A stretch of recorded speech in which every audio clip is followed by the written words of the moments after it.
అదేవిధంగా ఇది మాత్రం చాలా ఇంపార్టెంట్ అధ్యక్ష, వైట్ రేషన్ కార్డ్స్ లేని వారికి, వాళ్ళు బిలో పవర్టీ లైన్లో ఉన్నవారికి, ఒకవేళ వైట్ రేషన్ కార్డు ఉన్నా ఇది మాత్రం మంత్రి గారు చాలా దృష్టి కేంద్రీకరించాలి అధ్యక్ష. దీని మీద వైట్ రేషన్ కార్డు ఉన్నా కొంతమంది కార్లు తీసుకొని, అప్పుడు ఎస్సీ ఎస్టీ స్కీమ్ కింద కార్లు తీసుకొని ఇంటి ముందు కారు ఉంటే నువ్వు ఈ బిలో పవర్టీ లైన్ కింద కవర్ కావడం లేదు కాబట్టి ఈ స్కీమ్లో భాగస్వాములు కాలేకపోతున్నారు అధ్యక్ష.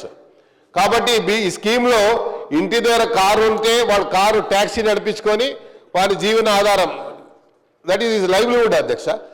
దాన్ని మనం కూడా మన పరిగణలోకి తీసుకుంటే you will not get any benefit from the government. ఇన్ని స్కీమ్లు మనం ఇచ్చిన తర్వాత ఆ స్కీమ్లలో ఎట్టు కూడా భాగస్వామి కాలేడు కాబట్టి అలాంటి దాన్ని ఏదన్నా మరి అది అరికట్టడానికి మంత్రి గారు ఏమైనా ప్రయత్నం చేస్తారా అని, అదేవిధంగా నేను చెప్పింది ఈ 2 ఇష్యూస్లో మంత్రి గారు నేను ఆశిస్తున్న అధ్యక్ష తప్పకుండా హైదరాబాద్ రంగారెడ్డి జిల్లాలో ఇంకా ఈ బెనిఫిషియరీ ఎక్కువ భాగస్వాములు చేయడానికి, ఎందుకంటే one of the best scheme అధ్యక్ష, ఎందుకంటే ఇదే మెయిన్ ఇంపార్టెంట్ కాబట్టి లైట్ లేని వారికి ఆ రోజుల్లోనే రాజీవ్ గాంధీ గారు ఆలోచించారు, గ్రామాలకి లైట్ ఉండాలి, ప్రతి గ్రామంలో వీధి అంటే టేలెండ్ వరకు కూడా వారి గుడిసెల్లో కూడా లైట్ ఉండాలనేది రాజీవ్ గాంధీ గారు ఆలోచించినటువంటి సందర్భం అధ్యక్ష.